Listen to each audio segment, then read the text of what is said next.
when we discussed with colleagues from French museums 2 years ago, it was first difficult to define what a scientific object in a museum is, and it was also difficult, very difficult to identify scientific objects in collections in museums. The question was scientific object versus art object. We just saw it in our museum. It was also versus objects only for study with no inventory number, or versus piece or documentation like for maps. In the Louvre, scientific objects are conserved and classified with art objects, but curators from other departments identify these objects like scientific instruments. So as a result, at the Louvre, we've got only one book on scientific instruments. It's mathematical instruments, which was published 20 years ago and which is there. It's important to point out that it followed a research from a master's degree. So we think that we need a new corpora of scientific objects in a museum to gather them, and studies must be renewed without taking into account current classification typologies. Second, it was also difficult to present standard of documentation for these scientific objects, with late in updating information and references to the latest research. The observation is that these objects were precious but difficult to study and often impossible to operate. So collections of scientific objects were able to be built without much coherence.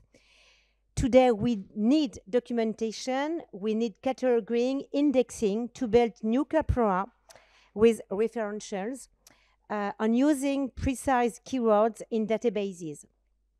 I think also that collecting local sources could be interesting to enrich documentation.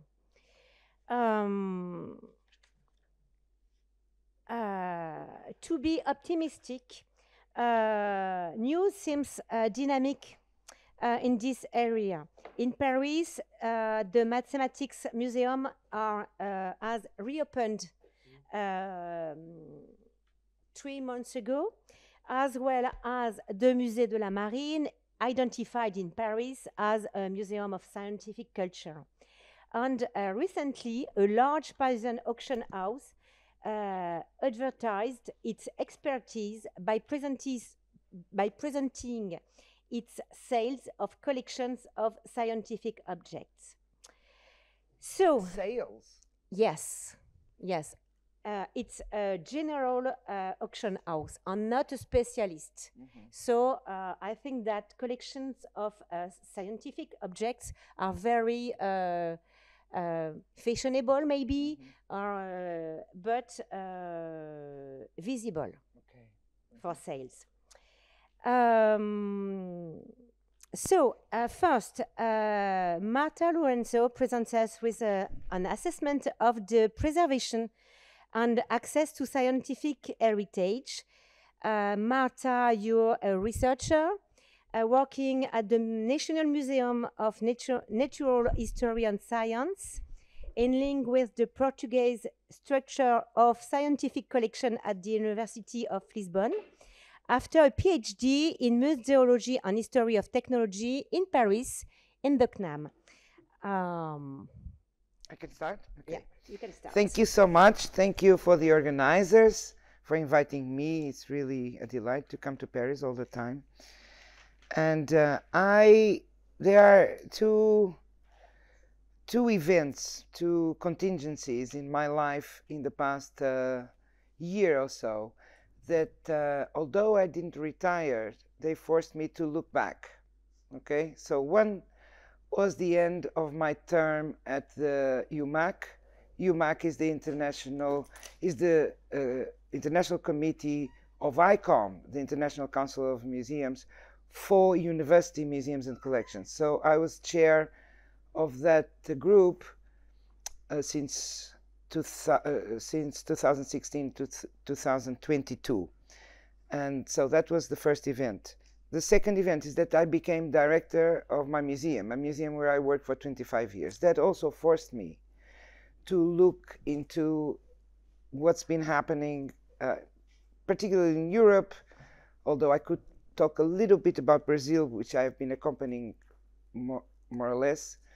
But what I wanted to do with you today is really share some reflections about what has been happening in our field. And I will not talk about scientific objects, sorry. I'll talk only about scientific instruments, more. Then I can talk about, more generally, scientific objects, including specimens, because definitions are difficult. Let's not kid ourselves. Collection, for example, super difficult to define. In a country like France, where collections only exist in museums, I remember, for example, a battle we had here in France to recognize the statute of collection, because in universities, there's a major problem, because you have museums, but you have also collections, and you have something that's just group of objects, amalgamations of objects that are not collections. You have all sorts of, I think Ernst explained it very well. So it's very different things, but in different stages too. So it's not only the objects that are different, but also the stages of organization, of the statute, the recognition, and so it's just very complicated. And I remember that in France, for example, it was very difficult to, because of the law, collections only exist in museums. I think the law has changed now. But I think this was the idea. The argument was, no. You cannot have a committee of museums and collections, because if you say museums, you're already saying collections. Yeah, but what about the collections that are outside museums? Oh, but they don't exist. They do. And they're important. And so it was the first committee of ICOM that had collections in the name. Now there's more. But it was a battle to have museums and collections. So I remember that definitions are complicated. And even museum, as you know, took, I don't know, 5 years, 8 years to discuss the new definition, and then it was difficult to approve and so on. So yeah, I think my point of view is very practical. It's like we say we define, we say in what context we're using the words. I think it's easier. So I will mostly talk about scientific instruments because I remember this morning, and not only when I read the program for the first time, it reminded very much of Jim Bennett. The title, I don't have the program here, but the title says, of the program, the title of the, okay, so it says, Les objets scientifiques au musée, so like an axiom. Les objets scientifiques au musée, comment étudier et exposer l'histoire des sciences. And this reminded me of something that Jim Bennett used to say all the time. In fact, he wrote a lot about this earlier at his time in Cambridge, I think, but also later, which is, it doesn't follow just from the fact that you display scientific instruments, historical scientific instruments, it doesn't follow that you are exhibiting history of science. It's not one thing that goes together, right? And he explained that very, very eloquently, and which I can resume, summarize as, museums of science were not made to display the history of science.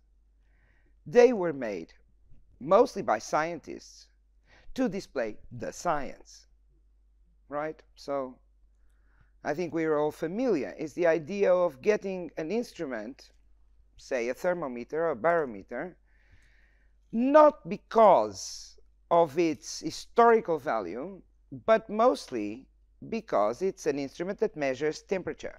And so you can tell a story about the science, energy, temperature, whatever, with that, using that instrument as a point of departure. So this tension between the science and the history of science only recently was problematized by the new history, new sources, and through the movement, this movement. I'm not a historian, so I can use words as I mean, it doesn't matter, because otherwise I would be completely killed if I was saying movement and stuff like that. But you understand what I'm saying, okay? So there's been this material culture turn, they call it turn, but always in brackets. And this has really brought together historians and museums. Now, if you ask me, do I get in my museum, for example, more queries from historians of science to access the collections than no, we don't. And that's what I really wanted to dissect a little bit here. Okay, no, we don't. We don't, well, sometimes they do, but they want to look at the archives, right? So, okay, I'm interested in this machine, so-and-so, object, astrolabe. But then when we present these anecdotes in the group, in Scientific Instrument Commission and community of people who tell the stories of historians who come, and the objects are there on the table, and there's gloves and everything, and there's not even, you know, the will to touch, let alone the body language, let alone the protocol of how to handle. Okay, it's not known. And so, archives, okay, do you have any documentation about this machine? And then it goes. And so this is one problem. And I think that this bringing together, I'm not even saying why it's important that historians go to the museum, because va de soi, you know, it's axiomatic for me. It brings better stories. It enriches our sources. It enriches our databases. It tells different perspectives from what we are, and especially it documents the objects that we have there and that are largely undocumented. And so one of the problems that I think is really, really important, and things are changing, is to train historians, right? I've been saying this a lot, and I created a course in 2007 just to train young historians to model by other people, you know, Jim Bennett precisely in Oxford and so on, to use, you know, how do you read an object? The grammar is different. Yes, the grammar is different from textuality, but how do you read it? What are literature, what literature is there available from anthropology, from ethnography, from archaeology, which have similar problems of lack of textuality? So let's do that. Let's train historians so that they use, because this is really the point, so that they use objects, instruments, on equal basis as textual sources, because it's all historians use objects to illustrate points, right? In a book, you go there and you see they're talking about something and they're interpreting the past, but you have an object, a picture of an object. That's really not using that object as a source, right? So you need to bring historians to a place where they can use materiality in the same basis as they use textuality. In other words, to a place where they look at museums the same way they look at archives. Now, this is like unimaginable, right? But it can be done because lack of training, right? So that's the first point, training, that I wanted to say. And of course, this training of historians, and when I say historians, it's in general, other disciplines, because another point I want to say, okay, let's not go too fast. I want to mention interdisciplinarity at some point, but not yet. So these consequences of what Jim Bennett was saying, of the science, the thermometer as function, form and function, design, okay, at the very best, obliterates, highlights the maker, right, the moment of manufacture, and obliterates uses. The problem is that all the objects that we see, excluding perhaps the objects that we saw now, but that's a kind of a special group of objects, but the objects that you see that have been objects of science, so they've been used for the practices of research and teaching, they are absolutely loaded with users, not with makers. Sometimes the signature is even, lost, and, all the importer has been gone. So there is a tension here, a paradox. On the one hand, museums are interested in, or were interested in, the science, so in function, design, and form. But on the other hand, what you have in front of you is marks of use, of cannibalization, of adaptation through years, through decades. So what do? That's how I was trained to do as a curator, was to kind of eliminate the marks, or at least do not consider them. Replace. If it has a rubber, it should be metal, but the instrument has a bit of a rubber because at some point in the life cycles it was broke, and somebody put a bit of rubber instead of a metal. You'd remove that. You remove the rubber, and you think replace, or by restoration, by conservation, okay? So we kind of delete all this, and that has incredible consequences on, of course, it's our perception of objects, but it has incredible consequences on when you do some field work and you collect, right? So you go to a laboratory, and you go because they called you and say, we're going to trash everything in this room. So come and collect. And you go there and you collect, and you have a hierarchy of what to collect. The complete, the good makers, the perfect, kind of, in good state. That's what you call perfect. You call good state of conservation, right?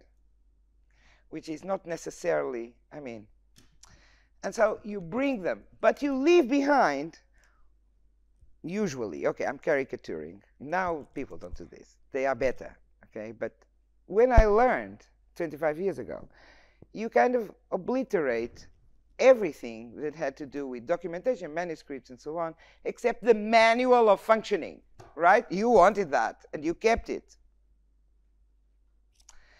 And so this brought to the exhibition a sort of a dead end, because the only conversation you can have, or the only dialogue you can have with a thermometer that's only documented in terms of function, and is like the only thing you can do is explain the function, or place it in a line which is the line of the thermometers, okay? So this thermometer, there's thermometers, and this thermometer falls here in this place. So you can only do taxonomy of thermometers or function. You cannot tell the stories of the users. For that, you need to have a different perspective of the object that is in front of you in terms of conservation, documentation. You need to get much more information. You need to document for history. Few curators document for history. They document for memory, which is a different thing. And in fact, we are here in a place in Paris where there was this big, there was a text by, what's his name, Dominique, what is that scholar, French scholar, who discusses a lot the problem of memory and history and how those two things are complicated. Dominique is still alive, exactly, Poulot. There was a book that really impressed me because it kind of clarified, oh yeah, what we're doing is not really collecting for history in museums. We should. But for that, we need to be much more proactive. we need to have a wish list, like David Pantalone says. All curators should have a wish list. Like, what is the stuff that I want to collect now? Instead of being passively waiting for, okay, we're going to destroy a lab, an experiment. Why don't you come here and see if anything is of interest to you? Okay, so change the perspective of object, and you change the way you document, you change the conversation, and you change also the possibilities of interpretation of the past with those objects. Then all of a sudden become material sources, sources proper that can be used, because that's the second problem, that historians don't go to museums. The first is lack of training. The second is that we are not prepared. We are not necessarily prepared to give back documented sources in the artificiality. Natural history is different. Naturally, I want to stress, natural history has much more data, much more documentation associated than thermometers and barometers and astrolabes and so on, artificialia, so to speak, for epistemological reasons, okay? Whereas us, we don't do physics. We try to be relevant for the history of physics, for the history of mathematics, for the history. Whereas they, natural historians, they have been always consistent. It's botany, it's zoology. It has changed a few the names, but it's always about fitting things in the tree of life, right? So it's they fit things in the tree of life. So that's my first point. How much do I have? Yeah, it's okay. Because this was the major point I wanted to make. Yeah, okay. So that's good, that's good. So I think that by historians coming to museums changed a little bit. We became better. Of course, like when working together, we always become better because we have to adapt to the new situation. And I think that the situation is improving, coupled with the colonial issue, okay? Because the colonial issue forces us in museums which have colonial collections to go back and document stuff.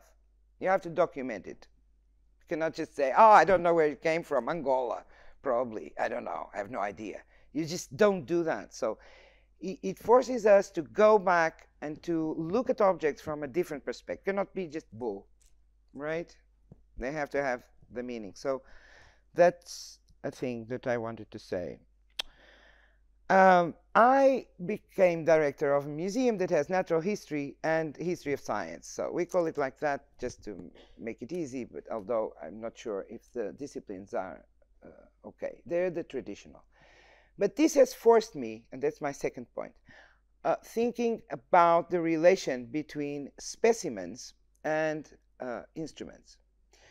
And will not, that's another talk, but I wanted just to say that when we are in a meeting like this, and especially when there are philosophers or historians of science, they usually position the scientific instrument in a subaltern accessory position to natural history, in the sense that the scientific instruments are really about processes, so the comparison, the measurement, the observation, and so on.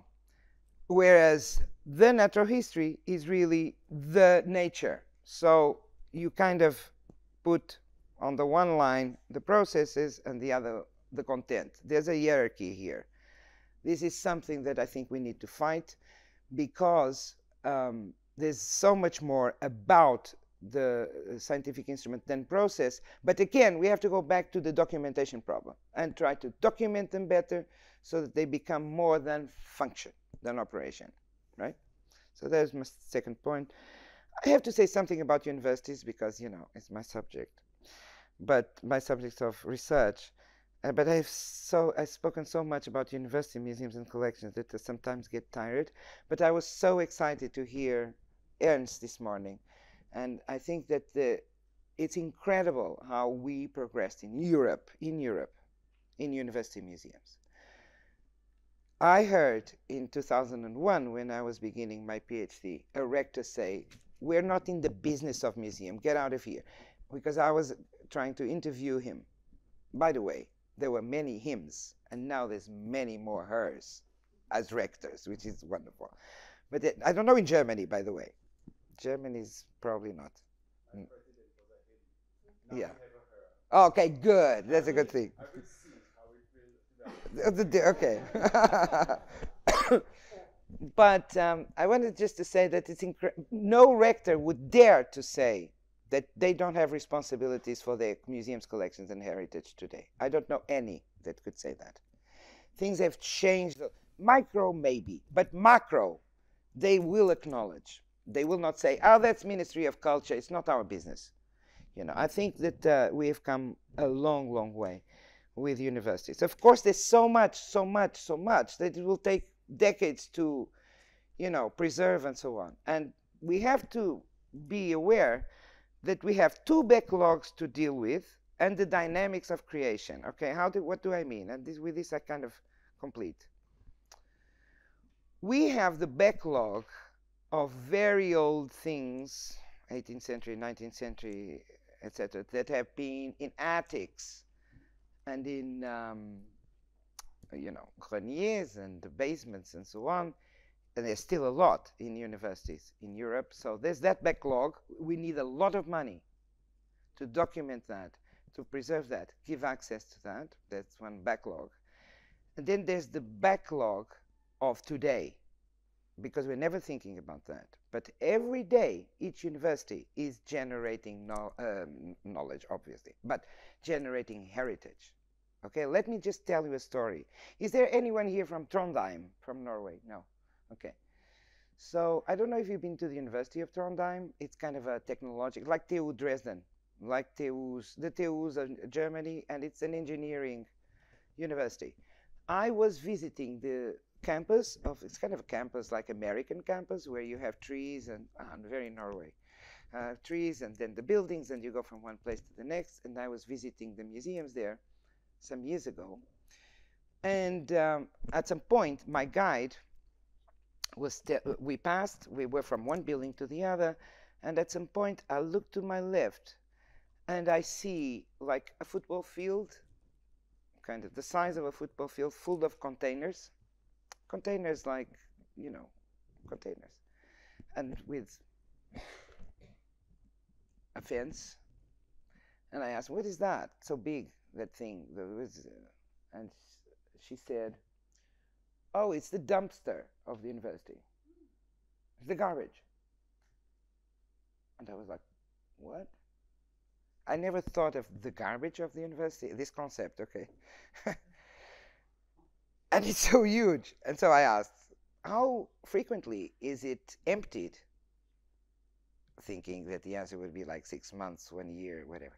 Oh, no, it's every Tuesday or every Thursday. I don't remember the day she said, but it's like crazy.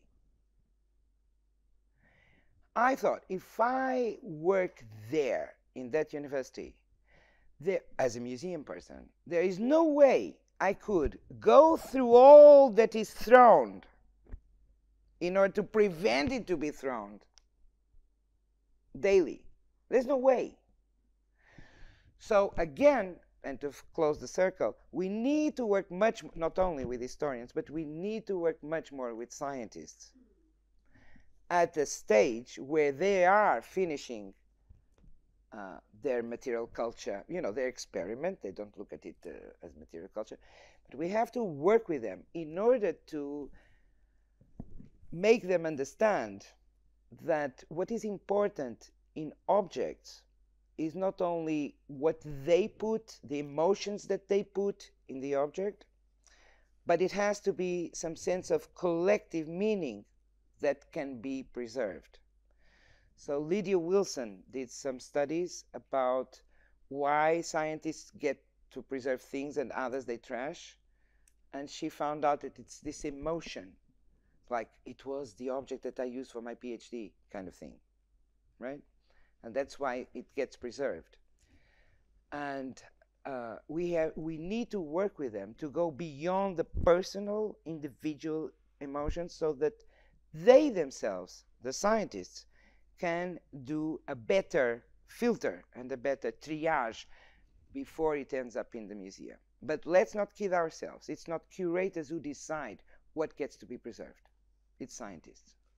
Okay? Thank you so much. Thank you very much.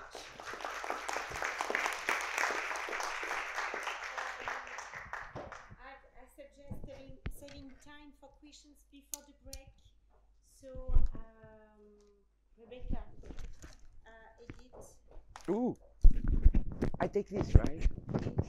Qu'est-ce que tu as? Oh, je le garde. Higgitt is a principal curator of science at the National Museums undertaking a PhD at the Imperial Collection on 19th century biography. Je le garde ou pas? Non.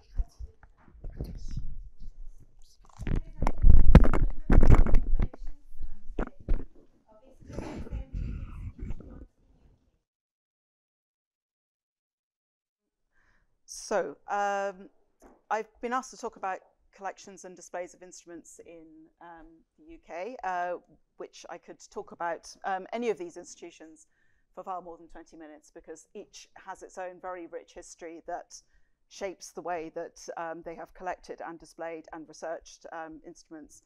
So this will be sort of very much an overview and also something of a personal slant in terms of ways that I've interacted with some of these collections. So I'll be focusing on these, which are the most sort of significant institutions for collections of scientific instruments. They will be very familiar to the experts here in the room. They are institutions that someone like Jim Bennett has had a hand in many of them, in shaping them. I've worked in or with most, but not all of them. These are the ones that have significant collections, but not, there are significant collections elsewhere. These are the ones that tend to have the more specialist staff who can undertake research or support research, engagement and displays, public events, and so on with scientific instruments. I'm focusing on scientific instruments, but again, echo what Marta says, that they're not the only kind of scientific object, of course, and some of these museums go well beyond, even within their science collections, scientific instruments as a type. And they're all at different scales and different types, and instruments and scientific objects might take a central role or be one of part of much wider collections, as is probably obvious from the names. There are two principal museums dedicated to scientific instruments here. That's Oxford and Cambridge. I'll say a little more about all of these later. The British Museum, obviously, much larger, much more varied collections from around the world, but have significant horology collections in particular. I'll say a little more.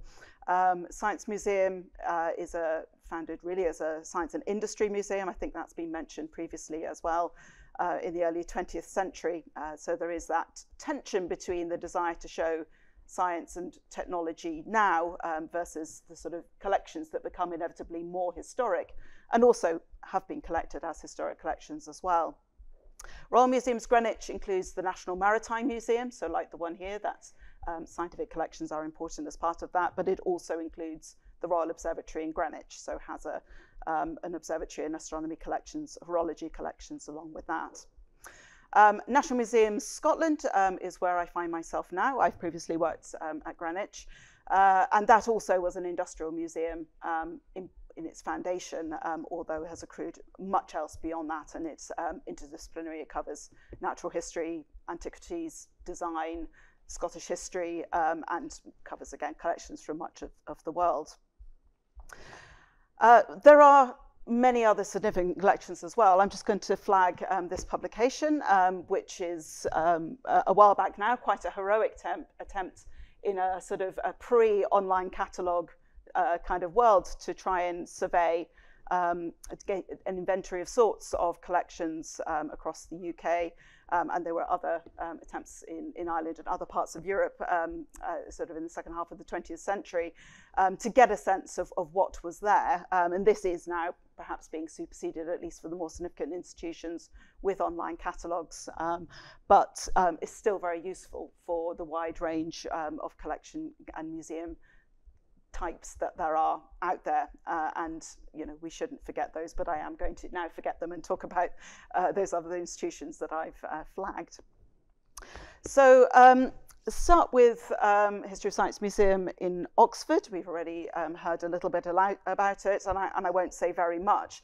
But to note that this is, although Oxford itself has a very long history, this is, again, a 20th century foundation based around a private collection. So this was someone, although with scientific interests, and a man of science himself, who was interested in really the beauty of the objects he was collecting, particularly sundials. So things from a time gone by, things that were collected as attractive objects of art, although clearly also he was interested in the history of the science and their functionality as well. But this is an outward-looking museum now, I think, as well. It's part of the university, and there is teaching and research that happens there, but there is also a strong public program, and I think a desire to make these collections speak to schools and a wider public as well. So Silke Ackerman, as an expert in Islamic science collections, has been trying to use those to reach Islamic communities, for example, Muslim communities around Oxford and others. So there are certainly attempts like that, and an interest here, as in many of these other museums, with the processes of trying to decolonize collections, to think about sources of materials, to think about the use of instruments in processes of colonization and their representation. The painting there has received some attention. You won't be able to see it on this slide here, but it's in the museum, not so much for its subject matter, but the fact that the frame has instruments carved into it, which is very beautiful. So a lovely representation of instruments, but no one had thought very much about the person in it, or the fact, and again, you can't see it at all in this image, but there is a black boy standing behind as a servant, as a slave, and there has been research done into who this person might have been. So there is a sort of attempt to look at collections anew. And I think, again, that goes across many of the museums that I'll be talking about. The Whipple Museum in Cambridge is, like Oxford, part of the university and founded on a collection from the 20th century, a little bit later in date. It's very much embedded within the Department of History and Philosophy of Science. So it is it's a museum that is open to the public, but you would have to know about it, and you would have to feel brave enough to pass by through a departmental door and a reception and feel that you're entitled to then go upstairs and see the collections there. Obviously, again, there are people brought in and focus on local audiences and schools, but it feels a little different in terms of its sort of connectedness to the rest of the town and city, I would say. And it is equally more connected to the kind of teaching research that happens at Cambridge. It is brought into some of the teaching. I haven't worked at this department myself, and there are others who probably know much better than I do.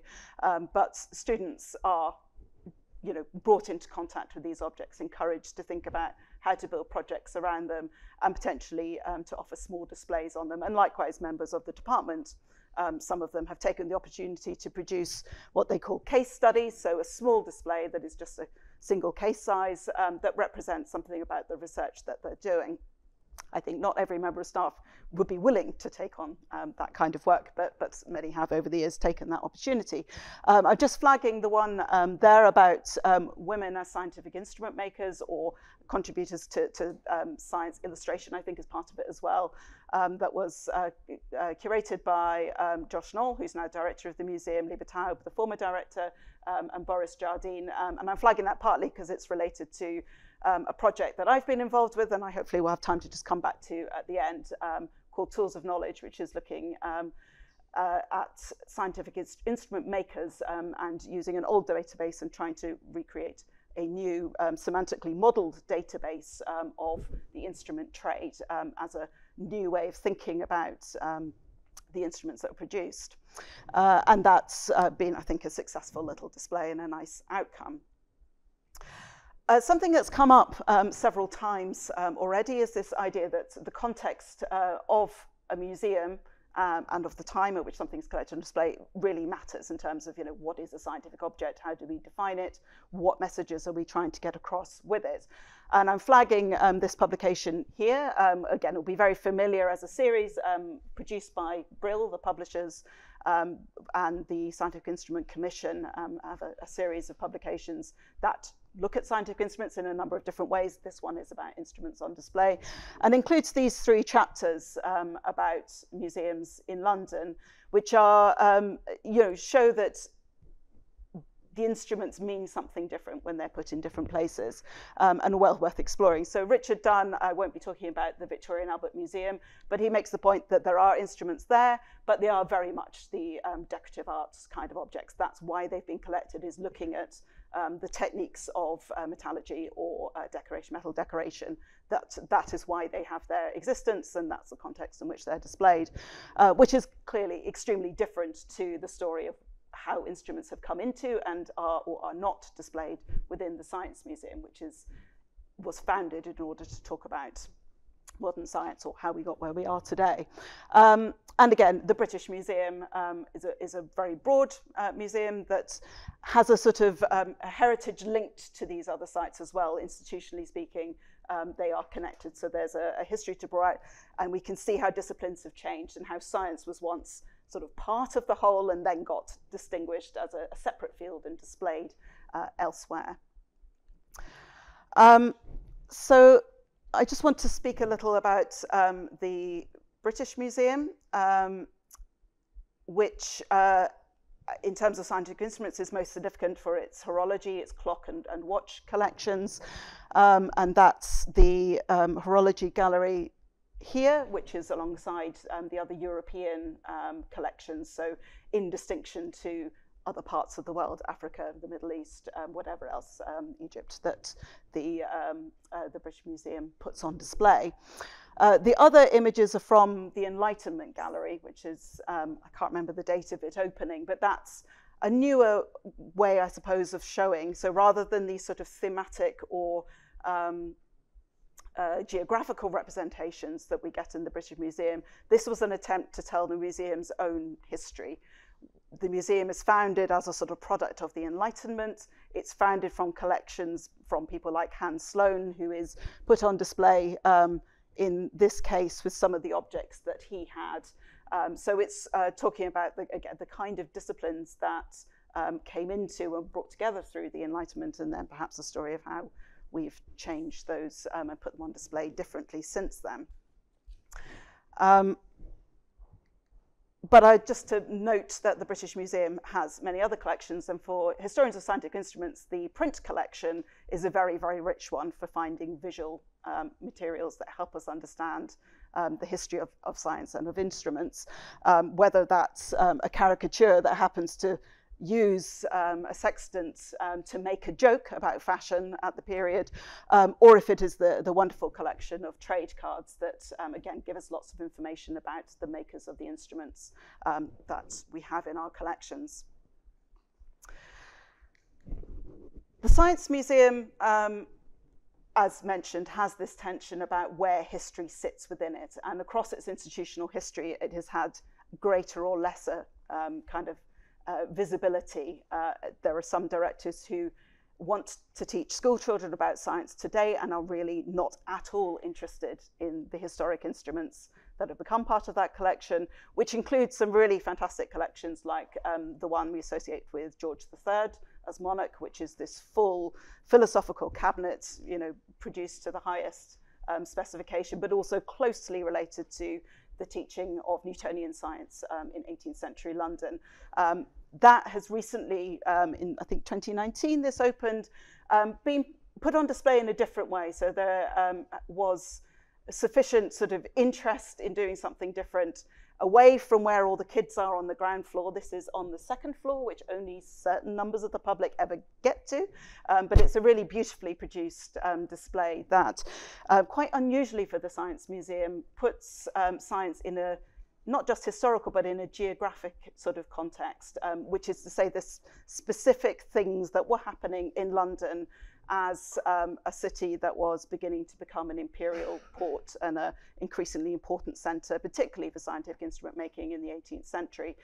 So it's a story of the scientific revolution and of the Enlightenment. So these are the kinds of historical contexts I think the British collections are often used to tell.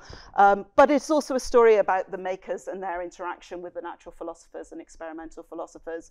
We get some of the women instrument makers again come up. We get stories about them that have come out of kind of provenance and connoisseurial kind of research that's been done into instrument collections really only since the 1980s onwards, I think, in many of these museums.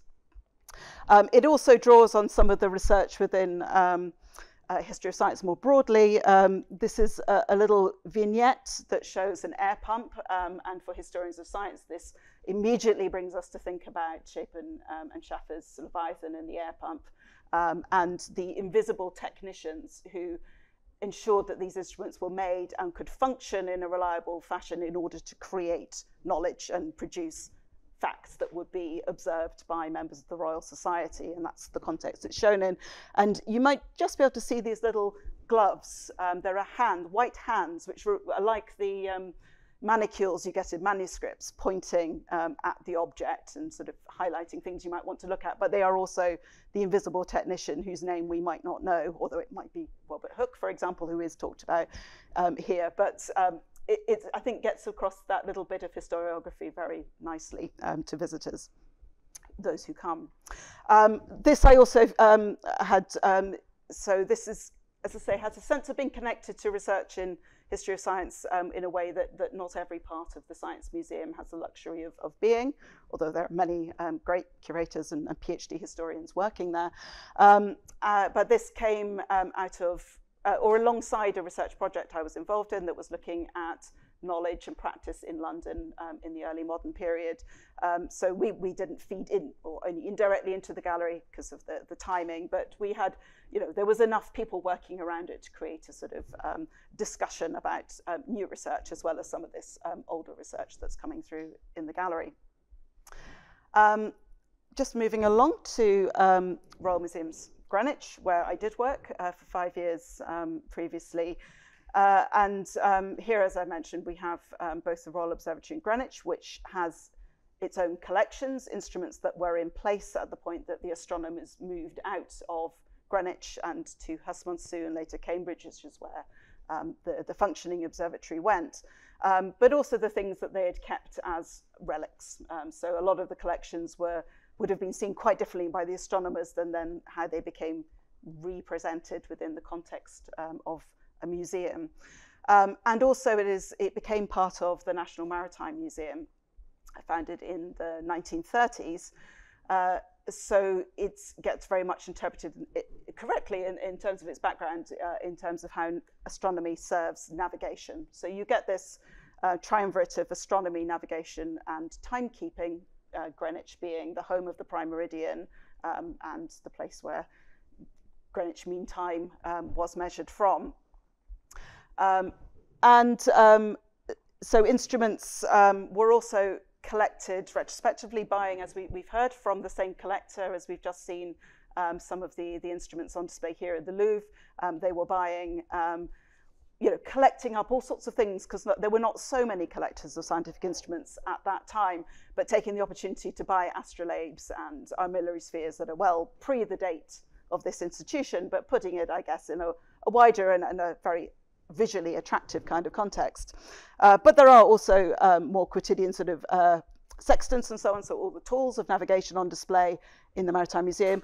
And this is a more recent gallery on the Pacific. So we have a series of geographical galleries in part of the Maritime Museum that talk about sort of explorations and encounters in different parts of the world. And this part tells the story of James Cook and his voyages. So we have some of the tools used. There was a setup to show a transit of Venus observation, which was what took Cook to Tahiti before he then went further on to Australia. And we have paintings from that as well. So scientific instruments find different places, whether they are about an institution devoted to science, like an observatory, whether they are in this sort of unique case displays like those sextants and so on, or if they become part of a narrative about history, exploration, global encounter as well. That Pacific Gallery, I think, in part benefits from the fact that previously an exhibition that I worked on about the story of longitude. This is the core story for Greenwich, really, in the observatory, is how astronomy and timekeeping came together to help solve the problem of finding longitude at sea. 2014 was the tercentenary, 300 years since the British Longitude Act was passed that offered rewards for people who could offer ways, including very much instrumental ways of solving that problem. We had a large exhibition in the Maritime Museum, which included objects that are normally at the observatory up the hill, brought down to the other buildings down the hill, if anyone's been there, including John Harrison's timekeepers and telling that story, but also, although it's less visible here, very much trying to point out that astronomy didn't go away, it's always part of that story as well. So we've got the sextants and the astronomical observation instruments alongside the timekeeping story. But this was not just about the instruments. Again, we were trying to get a sense of period and a sense of context, partly done through all of the portraits that you can see there that give you a sense of who the people were that we can connect it and instantly places them. And we also tried to evoke contexts of London, for example, with coffee houses as an important context for sharing ideas and so on at the period. Also, those Pacific journeys became part of the story that we told as well. They were how these longitude methods were put to the test on long journeys. This, again, had the luxury of working alongside a major research project. It was at the University of Cambridge, led by Simon Schaffer. So we had researchers producing PhDs and other work on longitude, as well as being able to produce the exhibition. So I think it was the richer for that in many ways. I'm just about beginning to run out of time as I get onto where I am now, which is the now National Museum Scotland, which includes, but is not only, the National Museum of Scotland, a 19th century building, Chamber Street, and a late 20th century edition as well. But it was founded as an industrial museum that quickly became the Edinburgh Museum of Science and Art, which included collections, natural history collections from the university, but also collected very much to try and tell a story of industry and processes from natural materials through processes to products, and collected from around the world as well. Science gained more of a foothold in the 20th century when it became the Royal Scottish Museum, and had a gallery called the Science Gallery that was aimed at school children. So they had equipment there that children wouldn't have had at school, that they would be able to see in the museum instead. But those collections quickly became historic, even if they were bought as new. And then from the 1980s, 1970s onwards really, curators were interested in collecting historical instruments as well, which created this Instruments of Science Gallery, so dedicated to the instruments. This ran from 1986 with some tweaking all the way through to 2008 on the 3rd floor. There's some theme about putting these displays up where children won't be found. But this was thematic. It has, surveying, astronomy, navigation, natural philosophy, instruments and so on. So, they are arranged by discipline, but dedicated really to the instruments. And also the makers. So the curators, Alison Morrison-Lowe in Edinburgh, like Gloria Clifton working at Greenwich, were interested in researching the makers in order to say more about the instruments. Not only use, and often there is no use. If we go back to Jim Bennett and the things he says about museums, if it's in a museum, it may be because it was, or probably it's because it was never actually used, which is the difference from a university collection where you're extracting them from their place of use. These might be beautiful objects sold by dealers that were never seriously used or broken, or those interesting stories of wear, but they have stories of makers at the very least that have been brought out. This is some of the galleries we have at National Museum Scotland today. The science collections really still are up on the 3rd floor. This is where we've got some displays about physics and imaging and optics, chemistry, so sort of around that top gallery there. Much of the rest of the galleries is more focused on technology. We also have a nice gallery, Earth and Space, which has collections for astronomy and timekeeping.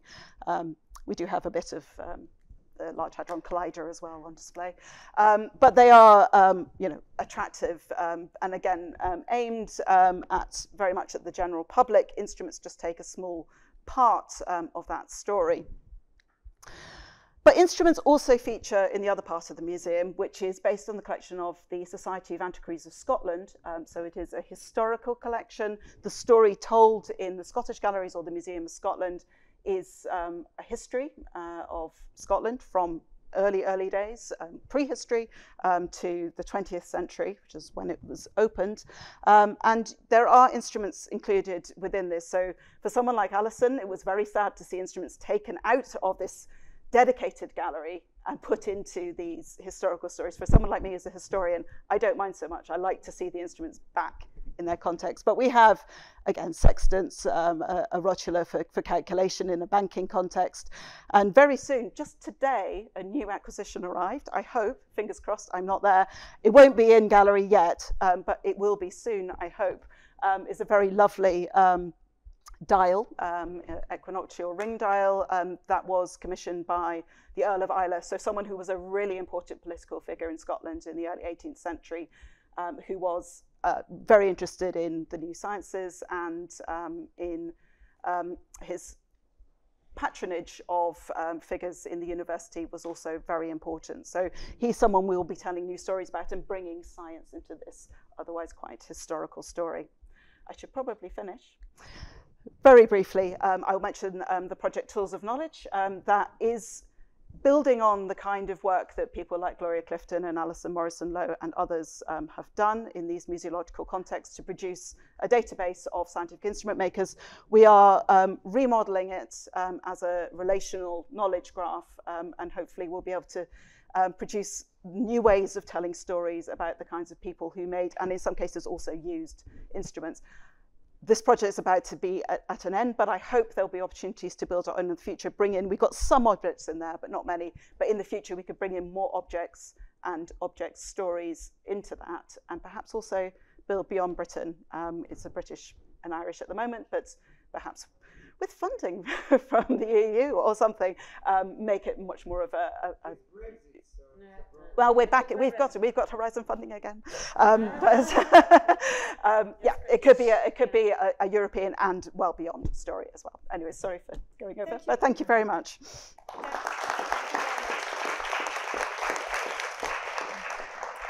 Thank you very much, dear Rebekah. I love ships, clocks, and stars. Thank you both for these overviews. And listening to you, I thought that maybe we need in Europe such a cartography for all over Europe and for all scientific collections to define priorities, to define policy and strategy in museum to for documentation, for tools of knowledge, and so on and so on. Have you got questions?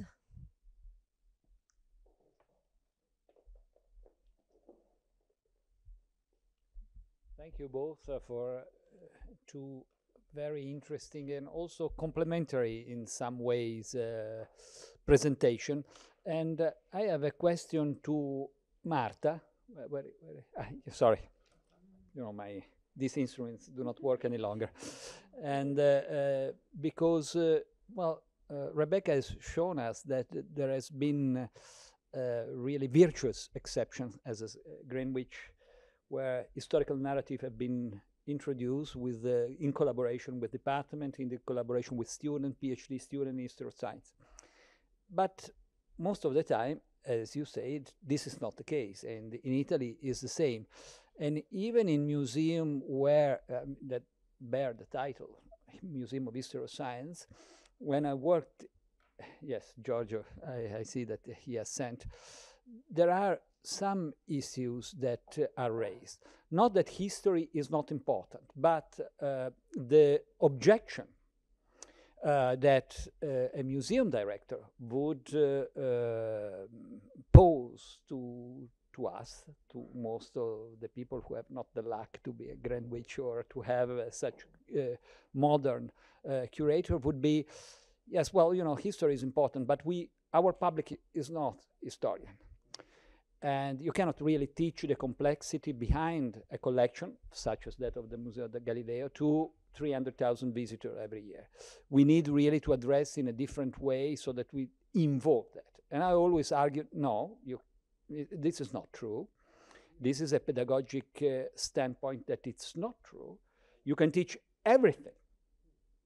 And therefore also you can teach everything to children, and therefore you can teach also history of science. It's true that history of science and instruments are difficult to understand also to us, but well, we are there for that. But the reply again is that, well, you tell me how to do it, and we try to do it. So, as you are a curator, yes, of course, you are a curator. Yes, then we can see. No, Rebekah, yes, but you have posed the issue. Rebekah will later on tell about her experience. But you're both a curator and a historian, and how you would feel such an exhibit should be. I mean, what would be your own answer to this hypothetical museum director who says, well, you tell me how to do it, and let's try together to build it up? Because it's not an easy question to answer. No, in fact, I said, well, yeah, you're right. It's not because you can't fail, no, and resources are limited. The instruments that you have are also can lead you also to a limited history. No, there are material constraints in the narrative you want to tell, and so you need really a lot of imagination that we should have. I mean that we can have, I think. But I would like to know your answer. I didn't think about to make a kind of general systematic answer, but I can tell you this. Some of the exhibitions where I think that answer was given. So some of them, Rebekah mentioned, it's this connection to people and connection to geography and connection. So in a way, what you have to make for audiences is you have to make any topic, not only scientific, relevant. So in a way, you have to update to their own dimensions, spheres, bubbles, whatever, of people who come. And so the way to do that, and it's incredibly urgent, because people look, we were talking at lunch, that museums are probably some of the last institutions that have some credibility, social credibility.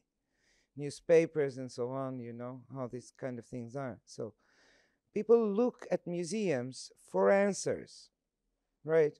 So for answers on contemporary topics and scientific, I'm not saying it's the scientific instruments, okay? But scientific museums have some, not only role, but some obligation to address those questions. How do you address the environmental catastrophe, the species, extinction, and everyone?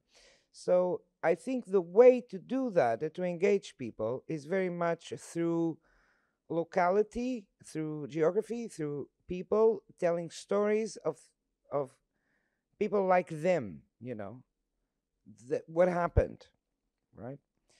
And so I remember 1 or 2 exhibitions in Valencia, at the University of Valencia, that were really, really good with medicine. And there are some museums who do that. It's not about the instruments, Marco. That's the problem. You cannot think about the instrument. You have to look at the contextual, where that instrument was produced and what were the discussions at the time and how you update that to the questions of the contemporaneity. Yeah, I know, it's not easy, but you have to keep going.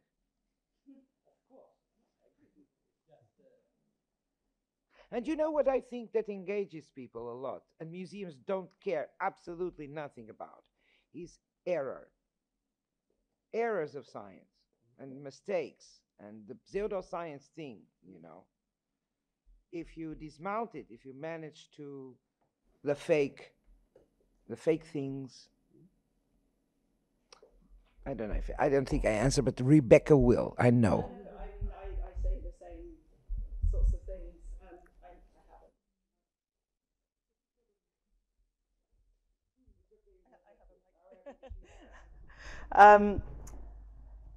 So I don't know. I mean, you know as well the sorts of techniques of trying to people and make things feel familiar, or to admit that, you know, laboratories are not familiar spaces, but to try to evoke them and explore why that is the case.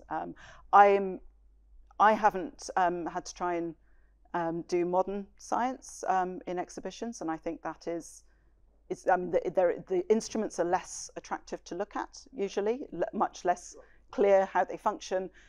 You know, putting a telescope on display, people have a sense of what it does, you know, more or less, in a way that's, you know, the grey box is much more obscure. And I think that is a real challenge, and I think it's very often ducked. I've often observed that historical collections get context and colour, and sometimes disputes and mistakes and broken things. So some of that is built in, and I very rarely seen anything like that in the context of trying to do modern science, where it tends to be offered in contrast and will be much more clean and white and, you know, removed from context and people and geography and all of these things. So I think the challenge is probably to do that more in those. I'd be interested to know where that has been done successfully, but I've often noticed a contrast between this is the old bit and this is the modern bit, and partly also because the modern bit gets treated as more about engagement with school groups, and, you know, so again there is this distinction about the audience that you're aiming at, you know, the age and the, you know, adult sort of cultural consumer versus school child or parents and children, that sort of thing. So you, I think it would be fun to experiment with trying to reverse our aesthetics in these things, for example. But I'm sure you have many good ideas too. Indeed. You know the answer. You're not kind of people who ask questions because you know the answer. No, I don't have that. No, that's not true. Thank you. That's brilliant. Another question? No? Everyone needs so tea. we can make a little... comment that I remember now. That it explains part of the difficulty. It's the, you know, when you have an archaeological artifact or an ethnographic artifact or a painting by Picasso or whatever, there is, not because they are objets d'art, but there is this identification that people have, which is partly like the telescope, but partly because people project their own identity. So there's this weight of identity. It's ours. It's from France, and this kind of, not in the national, can also be, but not in the pure low nationalist sense that we sometimes get. It's a kind of, they recognize themselves, right? Whereas with the scientific instruments, come on. It's not that easy, huh? It's the connection between identity. You have, for example, I have Teodolito that was built in Italy, and then used in Portugal and sent to Angola to cartograph Angola. You know, where is the, I cannot say bad words because we're, but where is the identity, you know, where is the, and you have to anchor cultural heritage. You really have to anchor on some kind of identity, some identity. It could be of a collective like the scientists, but it has to be some identity, some common collective thing that you think is valuable, and that's why you pass on to the next generation. Which identity really, and who's projected there? I think this is a problem that sets scientific instruments apart. There's a nice PhD, just very briefly, at the Science Museum, or in collaboration with the Science Museum, about school instruments, so things that most people have had a chance to, you know, touch. The Van de Graaff generator, or, you know, touch or watch, you know, the different, some sort of air pump or vacuum chamber, amp meter, a beaker, you know, so where people do have a memory. And when you start asking them, they often have, you know, quite funny memories, or, you know, it's tangible. And they are the same things as the historic instruments. So that, I think, might be a really fun way to try and display them.